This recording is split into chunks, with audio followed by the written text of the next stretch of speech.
How's it going, everybody? This is Dailies to Downloads. My name is Chad. This is Eric. This is a webcast, a podcast about movies. And normally we have topics. This week we do not. So we are going to do what we do best, which is just shoot the shit on some of the various news and notes that are out there right now. Some of the happenings, as it were. We are the topic. Finally, we are the topic. That's right. So if you just love listening to us, this is the show for you. And one of the things that I always look forward to, and maybe Eric does too, we certainly talk about it, but is the announcement of what movies are being released on Criterion. The Criterion Collection is still making Blu-rays and 4Ks and all that kind of stuff. Or maybe not 4Ks, but certainly. There is that new, is it 4K UHD? Yeah. Which I just saw that announcement a couple weeks ago, and I don't even know what that is. Like, the only thing I'm sorry, not to jump ahead, but just worried that that's going to eliminate the standard edition DVDs. But who knows? Yeah, I mean there are 4K discs out there. I don't think they've caught on. I mean, I know because a lot of people in the groups that I'm in on Facebook, they buy the 4K codes that come with those discs. But I don't know a lot of people that have 4K players necessarily. They'll have 4K compatible televisions. And if you have the code that's 4K, then you don't need the player. So that's one way to circumvent it. But in any event, Criterion always announces their releases. And because the studios aren't really hoping for a lot of sales with DVDs or Blu-rays, Criterion can pretty much pick up the rights to whatever movie they want these days. So we're seeing a lot more mainstream movies pop up on Criterion now, which is interesting. And Eric, did you see the most recent announcements for November? I did, yes. Yeah, so the big one is Citizen Kane, which, I would say probably most collectors have, but Yeah, I was gonna say, isn't it a big one? I mean, of course, it's a big movie. But yeah, I mean, there's a couple extras on there that were not on any other set, but it's a one of the most acclaimed films of all time, and it has not been released on Criterion. But one of the things that people always look forward to as collectors is what the cover will be, and one of the funny topics that I've seen is the fact that this is the first time I ever read this headline. Criterion gets roasted for their cover of Citizen Kane, which is just a big letter K. And so I don't know why they decided to go with the minimalist approach with this particular cover. In the past, I don't know if these groups still exist, but there would be people on forums and message boards that would post their own fake Criterion covers. And I always used to love looking at that stuff before. This was during an era where a lot of the movies people wanted to see on Criterion, there was very little chance of those movies ever being released on Criterion, because at the time the studios wanted to release editions of those movies on their own. Now it's really not a factor, but there's probably so many other covers for Citizen Kane that you could have selected. Just the big letter K. What do you think? I mean, I thought it was fine. Like, I'm surprised how many people seem to be. I guess maybe I shouldn't be surprised. It's the internet. But I mean, like, up in arms over it. Like, it was extremely minimalist. Which was fine. I didn't think too much more beyond that. And if you are up in arms, you need to tell us why. Like my response to it was like, the letter K. Okay, I wouldn't buy like a poster of that cover. Really? Well, I bought one for your birthday, so I mean, as an Eric with a K, like I do love the letter, but yeah, it's one of your favorite letters, right? It is one of my favorite letters. I just don't know when I have I love Special K. K was my favorite character in Men in Black. But yeah, I mean, it's fine. It's fine. People were like, the K is for the K in Mank, because we're giving Herman Mankiewicz his due process now. Is that really what people said? kind of joking, but Okay. a few jokesters on Twitter, yes. A But few jokesters. Um, yeah, I mean, with stuff like this, I don't buy as many DVDs or Blu-rays as I used to. So in order for me to rebuy something, it would have to be extraordinary, or have some extras on there that are interesting. I think there's a student film that Orson Welles made on there that might not have seen the light of day before. But you'll certainly notice the K if you're browsing Barnes and Noble during their 50% off sale, and Citizen Kane is up there. But I don't know that I'd rebuy it. I really, at this point, does the cover put me over the edge? Maybe. does the as long as the spine of the case says Citizen Kane, I'll be But fine. yeah, You if know, if it's just a K, that's totally over the line. I was gonna say, then people will be confused, and then people will stock it incorrectly in stores, and Is this a prequel to the movie M? that's a good point. That's good, but then they got to buy the letter L somewhere. So it just causes more headaches than is this. That's exactly right. And the one I was excited about the most, though, of those releases, is the Once Upon a Time in China box set. If you're a martial arts movie fan, this is a Jet Li franchise before he became a really big star. Finding all these movies at one point was kind of a pain. So like only the first two were really readily available. So the fact that they're all in one box set now, this is why I like Criterion. When they release box sets like this, where things are all in one place, whereas before they might not have been due to rights issues or whatever. I always look forward to their box sets, and I feel like around November, December, Eric, they always save their big box set releases for that holiday season, right? Yeah, absolutely. And I guess that was also another friend of mine too was excited for that, and that included. I'm not as familiar with the series, but Once Upon a Time in China, in America, or something like that. There was like a 1994, but that's also included. I think that might have been like for the first time. I'm not very Okay. familiar with the series, but yeah, it does seem pretty complete, comprehensive. Are there any that you're looking for? Well, you know what? I thought of you when I saw Mulholland Drive. Well, so for that, I mean, that I would say no, just because that's just an upgrade, I guess, to the Blu-ray, I believe. Oh, okay. Because that actually did exist already on the Criterion, and I think it's the same version in terms of like the pressing and everything like that. I'm Yeah. pretty sure. But for me, like it's been kind of cool because last year or early this year, not to get too into the weeds, but like a mama named Ashley Clark, who's a critic and programmer at BAM, the Brooklyn Academy of Music. He became the curatorial director of Criterion at the beginning of this year, and definitely seeing some of that influence there. And now I'm trying to like guess. Back 2 years ago, he did this really great series called Black 90s, which is about African American films in the 1990s, mostly Hollywood, but not completely. So to see like Menace to Society here, Right. I'm like, okay, like I can link that to the programmer, to the person, Yeah. And there are certain other ones when I see That's a good movie too. That's a cool yeah, and pick.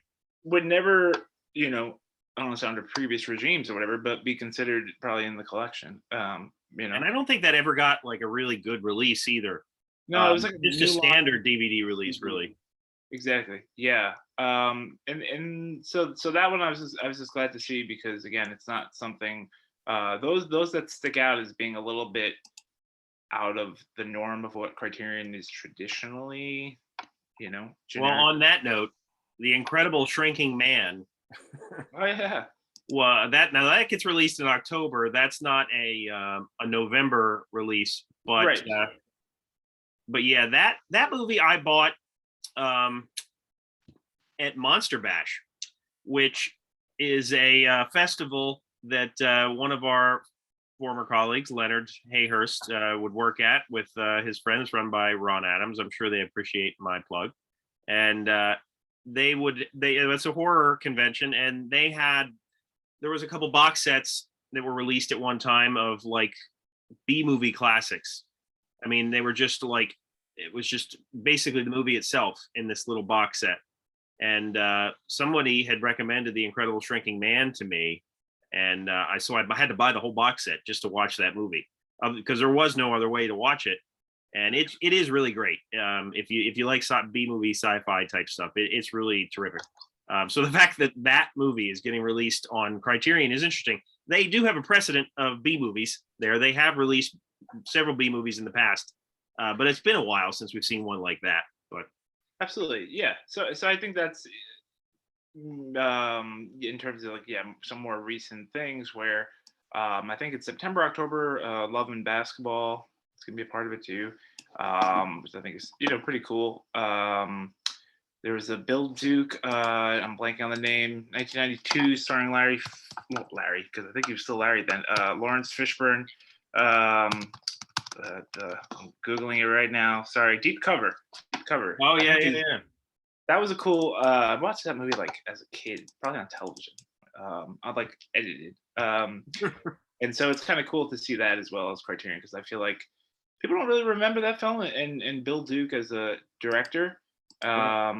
Also, something to keep in mind too is that whenever you see, we used to talk about this, like going to Film Forum or whatever, when you see that a film is playing in a theater, a repertory theater for like a week due to like a new restoration of some kind, that's usually a sign that if a new restoration has been made, that could lead to, if not Criterion, then another home video release from some company. So whenever I see something from Janus Films restoration or what have you, I just kind of assume for the New York Film Festival coming up, we're showing Ratcatcher, the Lynn Ramsey movie. That's Criterion in September. Yeah, I saw that. Yeah, on here. Yeah. Sweetback's Badass Song, I think, is part of the Mario Van Peebles box set. So something to keep in mind when you're ever kind of doing predictions for future Criterion releases of what's being restored and who's doing the restoration. I think is always, but of course with the Criterion channel now, it doesn't necessarily mean that, but sometimes a good indicator. Absolutely. And while we were talking here, I just realized, because I was thinking to myself, boy, like Criterion's like the last man standing with some of these special releases, but Kino Lorber is still releasing stuff. They're still around, which yeah, and they've a lot of new releases in terms of like acquisitions, especially for international titles. Right. And they were one of the first companies to have like a streaming platform like Kino Marquee or Kino Now, I think it's called. Oh wow. And like right by April, because with the death of theatrical for the time being, like that was Kino Lorber's total business, Right. That older matinee crowd in foreign films and things of that Right. nature. So yeah, a lot of new films pick up buys at festivals. Some of the other ones I don't remember. Olive Films that might still be around. Not sure. Yeah, I'm not sure which ones have survived and which ones have not. So another topic lately has been Field of Dreams. The baseball game took place very recently at the time of this recording, but the game itself has spurred interest, and now Peacock has ordered a series remake right to its streaming service, which I find interesting. But I did watch the game, and it was very cool to see Kevin Costner there and him do the opening, and the players, Eric, I don't know if you heard, walked out of the corn stalks onto the field, which was a neat effect. And that kind of prompted me to rewatch the movie. I actually showed it to my kids, and I had been hesitant because I wasn't sure if they'd be interested, because it's a drama, and they really don't watch dramas, as you can imagine, at 7. I mean, it's like, how am I going to introduce to them their parents' mortality? They're like, well, Field of Dreams gonna have to do it. Yeah. So we rewatched it, and it's a great movie. I really like it a lot, and God, like a series, just. Was it a close game? I don't even know. Like it was actually. Oh, okay. Imagine if it was like in the first inning, 10-0. They're like, God damn it, It's like, no, the game was actually very close. It was back and forth. So it was the White Sox and the Yankees, and in the top of the ninth, the Yankees hit a home run to go up by 1 run, and then the bottom of the ninth, the White Sox hit a home run, Tim Anderson to be specific, to win the game. So winning the game in the bottom of the ninth, can't get much better than that. I mean, it was a nice day. It was a cool visual to see people hitting home runs into the corn stalks. And, the fact that Kevin Costner was there and did some commentary with the regular announcers was pretty neat. Did they, not to do a pun here, I guess, too, but like, I'm trying to remember for the film itself, like they shot on location somewhere, and I guess in Iowa. Yeah, yeah, and like did they build that house and all that kind of stuff? Like, so like what actually exists there? Like, has the field been there? It's a pretty big tourist attraction there. Okay. Now I know that a company had purchased the property in the past few years, maybe I could be wrong there, but recently. But it is still a tourist attraction. The house is still up. I don't know that it was built for the movie, but the house is still there. It still looks the same. Now, I guess the field that was built for the movie was not the field that these players played on.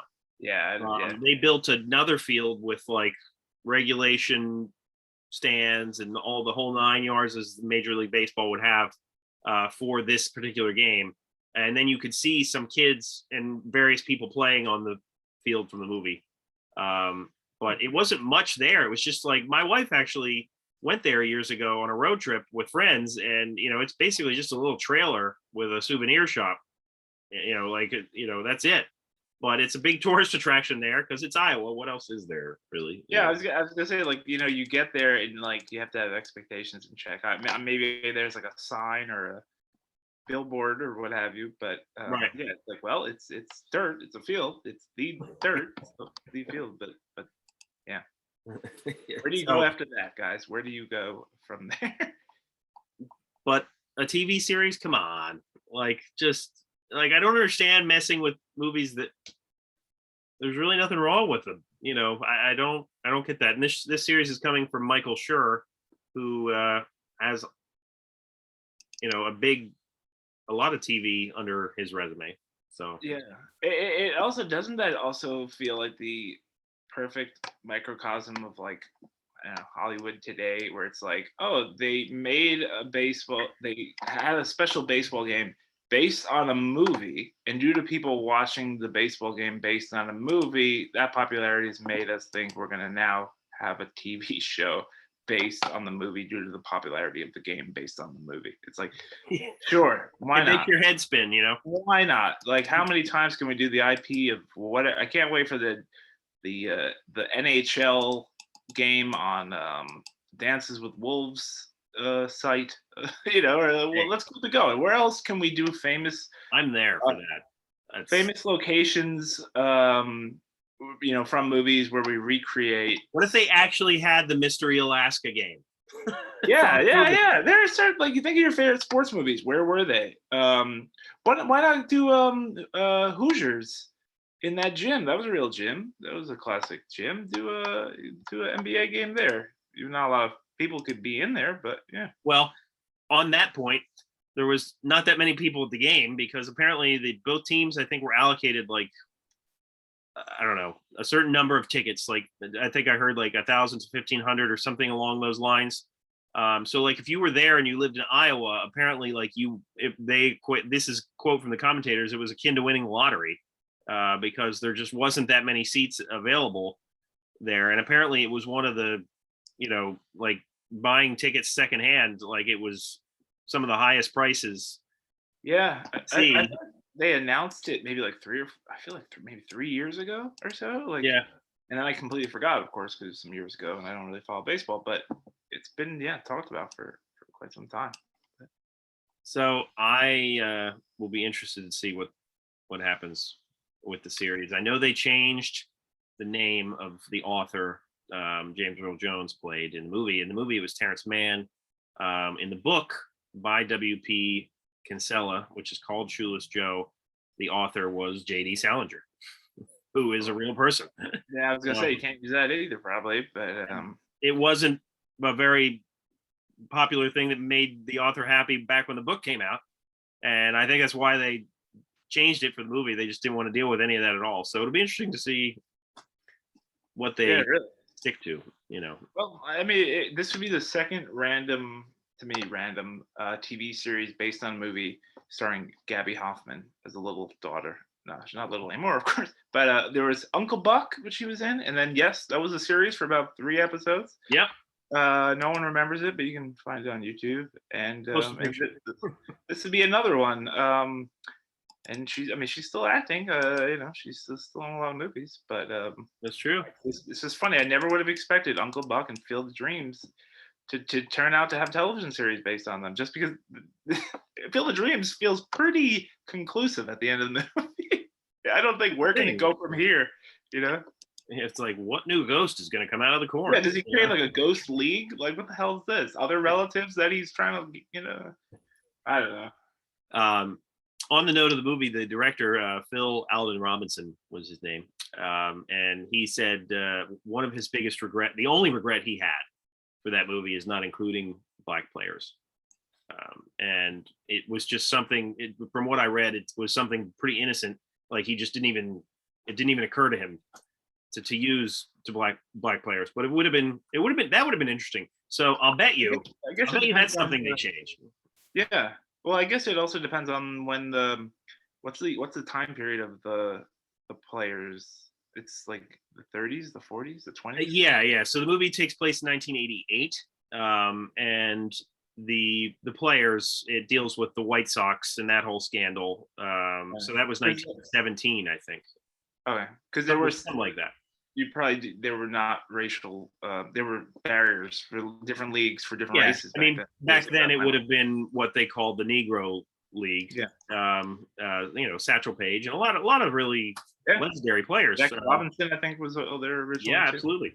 But I just envision. I can tell you right now, what's going to happen with this series. It's going to have too many effects. They're going to make the ghost thing way over the top. Like the creepiness of the movie was what made it special to me. That they just kind of disappeared into the corn and there wasn't really much to it. I can just imagine the ridiculousness. Also, I don't know if we've mentioned, is Kevin Costner involved? That I don't know.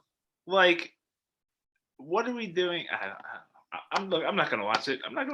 But if we don't even get Kevin Costner back, like, what are we really doing? What are we really remaking here? Like, right. Then just call it Angels in the Outfield Redux or whatever, go that route. Yeah, I mean, hopefully we get that too. Angels in the Outfield Redux. Oh, trust me. I mean, we got all those Mighty Ducks the television series now for the Mighty Ducks, so I'm sure. Well, I think Angels in the Outfield is still not on Disney Plus because of the I'm guessing the rights to the team logo and stuff like that was featured in the movie. It might be an issue. There's got to be some issue there that we're not seeing. Let's just blame it on Scarlett Johansson. It's probably her fault too. I mean, she got $20 million. Come on, that's ridiculous. Look at it. We got a freaking series now for Turner and Hooch. You telling me we can't crank out an Angels in the Outfield series tomorrow? Come on. Yeah, I know. I agree. So new releases. Eric was telling us before we got on there here that you saw the remake of Candyman. I still need to revisit that franchise, but how was the Candyman remake? I was gonna say, so technically, this is a remake / sequel or something, right? Yeah, it's really a sequel, in that it doesn't deny the previous movies, right? But it's not really that involved with the previous movies. It's like annoying when they don't make a choice to me. Like it's like and I haven't seen it, but like make a choice. It's either a remake or it's a sequel. If you can't have, if you're gonna have it be both, then you got to title it something else. Or it was a movie just called Candyman. Yeah, what I think they want to do is like have it both ways, where it's like don't alienate people who haven't seen the others, right? The other films, but then also don't alienate the true fans, I guess. Right. But it is a sequel in that certain people. I don't want to there's the most famous people from the movie do have a presence in the new one. in some way. What would you call Candyman fans? Candymanites? Candy fans. Candy No, fans. I like that better. I like that candy better. fans, right? We call them, and if they're alcoholics, they're brandy man. I don't know. Anyway, I've had a lot of time. Call you handyman to do the. Like I've been thinking a lot about this. But yeah, no, it's okay. I mean, I think it's also something where it was shot in 2019, and the first trailer, I looked this up, came out in like February of 2020 because it was supposed to come out in June of 2020 originally. Right. And then it got pushed back like 3 or 4 times, like so many other movies have. And now it's a little disappointing that with the whole Delta variant, that's like, but like they just at this point got to put the movie out. It's been over a year and a half, and I will be very interested to see. I'll just say that how the cultural conversation I think has changed a little bit from 2019 to 2021 about racial trauma and racial violence and things of that nature, which Right. which I don't, which I'll be interested to see how people will respond to that. It is, I mean, it's still a gory slasher movie at its core, but in terms of like the backstory and the origins of stuff, um, it'll be interesting. I could see it being not controversial, but may rub some people the wrong way. But yeah, but I mean, it's worth checking out for the things that normally people would watch these movies for in terms of like gore inside of that. And I've actually, like you were talking about the other ones, I like the first one. I think I saw the second one, but that was it. I think there were like 4, but I did not. I was not a loyalist. They were not as big in terms of popularity as some of the other slasher movies of the 90s and 80s, etc. But yeah, it's see, the director right now is busy in, I think, Atlanta shooting Captain Marvel 2. So she's been swooped up by Marvel as well. I feel like every week we report on we've talked about that. someone else. Yeah, I'm speaking with a filmmaker next week who's going to be doing Blade, the remake of Blade for Marvel. Who knows? I feel like one week we're going to do an episode and one of us will get hired by Marvel by the end of the episode. I think that needs to happen. Yes. And I also I want to give a shout out to Coleman Domingo, the actor who, if anyone saw Zola earlier this year, he's really good in that, and he also has a pretty big role in Candyman. But yeah, it's a cool movie, but very rapidly gentrifying Chicago. Why that's the case, the ghosts of that area, and yeah. So I would check it out. It's only in theaters, I believe. Maybe for a day. Who knows? They'll wind up. 10 days it'll be on digital. Yeah, who can say? Who can say? They say, I believe, only in theaters, but that might change any minute. Yeah.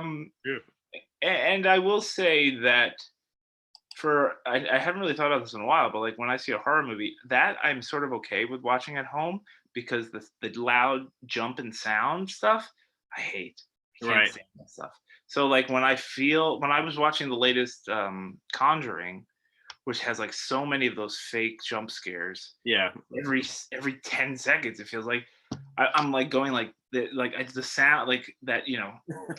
I know it's supposed to make you jump, but it's not because it's scary. It's because you just raised the volume 10 levels that my human ear can't handle. Eric, it's okay if you're scared.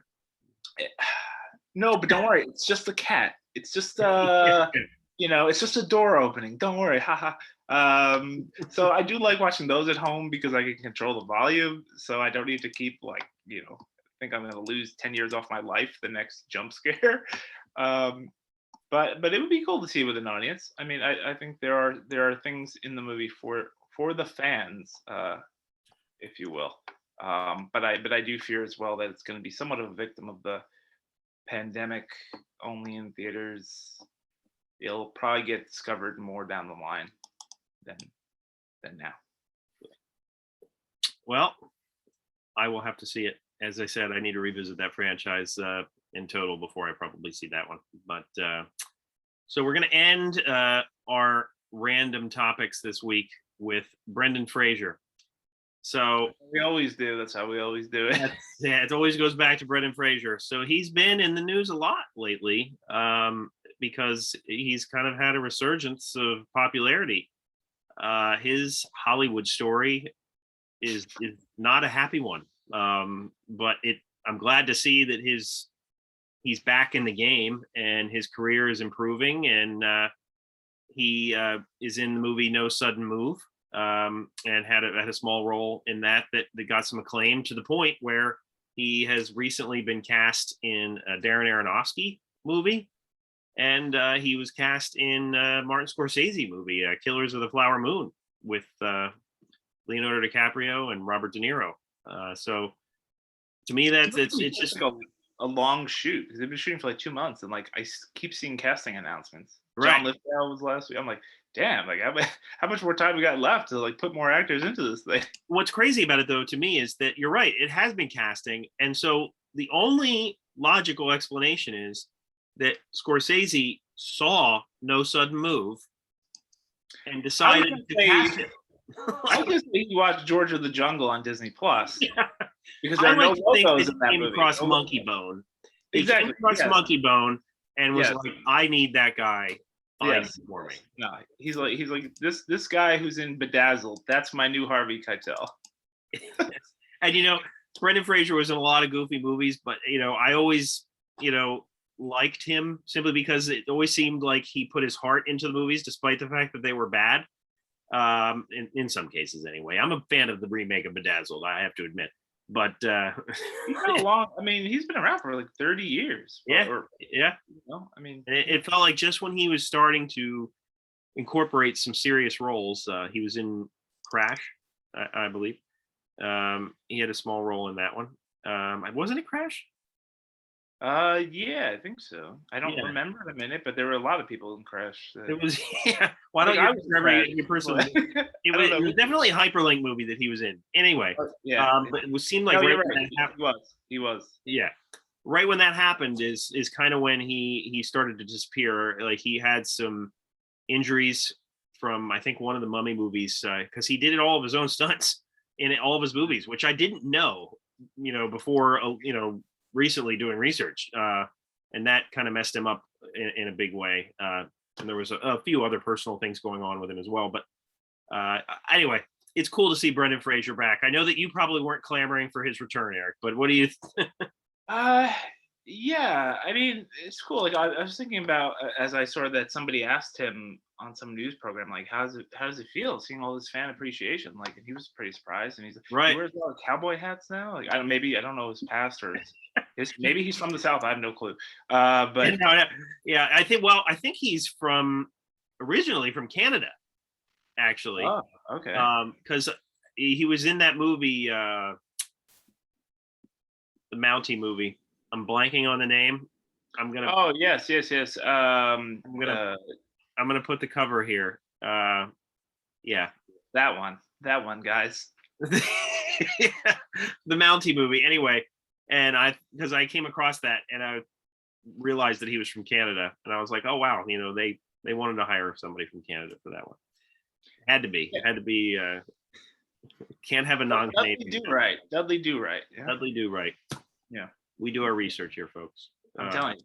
Yeah, but he does. I do think it's tough, just like for not as hard as actresses, but I do think for guys like him early on in his career, being like, I guess, like the pretty Hollywood leading man kind of thing, and you kind of get typecast in that, and then usually, some people can change that career trajectory, but some kind of fizzle out, I guess, due to that. Right? And he did try, to his credit, like Gods and Monsters. See, that's what I was gonna say. American, like he did try. That's why I've always waved his flag to a certain degree, because I've seen him do serious roles, and I know he can do it. School Ties is a very underrated movie, and it's very serious drama. Like you mentioned, Gods and Monsters. He'll have bit parts in dramas here and there. We mentioned Crash. So he can do it, but you would know him for movies like Furry Vengeance and Dudley Yeah, Do yeah. Right, and He became like a goofy family actor. right. Journey to the Center of the Earth remake in 3D, and like those. Yeah, Mummy, the Mummy movies. And for all I know, because there's a Mummy ride at Universal, for all I know, they use his likeness or voice in it. I have no clue, but yeah, that's a good question. And I've probably been on that ride too. I actually you don't remember him being a part of it, but Yeah. now we're talking about rides at Disney. So I don't know. I'm just saying that I always assumed, I guess, that he felt right for a Quentin Tarantino kind of comeback. you would think, Where yeah. he plays like a racist drug lord or something, like in a 10-minute cameo, he eats the scenery and it's like You praise. mentioned that. I wouldn't be surprised. I wouldn't be surprised. No, but if you work with Scorsese now and stuff, you can't have another comeback. All right, you only get, how many comebacks can you get? I say. Yeah, no, you have a point, because Tarantino likes to pick some of these people from obscurity and put them in small roles. Whereas if they're not in obscurity anymore, maybe he wouldn't be as keen to pick them. But who knows? Brendan Fraser would have been one of my top 5 Tarantino casting predictions in the future. But now I'm taking him off the list. Take him off the list. Now we'll see who's next on my list here. Chris O'Donnell, maybe Chris O'Donnell. That's a good one. That's a good one. Bad, right? Not bad. They're very much the same ilk. You know what? I'm gonna cut you off, because that's a great topic in the future. Yeah, those in needing a juicy comeback against type character actor role, we could come up with a good list. Because we always try to predict weird people that will show up at the Oscars that you like don't think will show up there at all, like at the house. And like this is an interesting one too. Like, you know, top Tarantino castings that you wouldn't expect ever. You know. Yeah, absolutely. Richard Dean Anderson. That's a good one. That's a real deep cut, but yes. Like that. Anyway, on that note, thank you for joining us. Let us know about what you think of all of our topics, and if you have a problem with the letter K, email Eric, because it's one of his favorite letters. So it's a good letter. I mean, but you know what? If they would have just put the cover of, like, have the cover be the picture of the sled, you'd get a lot of people upset with that too. So like, what do we really want, guys? What would be the ideal Citizen Kane cover? This is a shot from the movie, because they do that in the poster or whatever. So yeah, no, that's true. Hey, no, you can't please everybody. But we will keep you updated with the sales of that DVD when November comes. So stay tuned. Check us out on Apple Podcasts, Spotify. Give us great reviews. Give us money for beer, whatever you want. We are here. We're gonna pay the licensing fee to get Angels in America, Angels in the Outfield, back on Disney Plus. Absolutely. Because whatever that licensing fee that's preventing it from happening, we'll pay it off if you pay us. And if there is no fee, if it's just about negotiations between the Angels and Disney, we'll do it. We will be that bridge. Let us know your favorite sports movie real life location, and we will build a stadium and do a game from that location. That's right, do a game. That's how savvy I am in terms of athletics. For Eric, my name is Chad, and we will see you next week.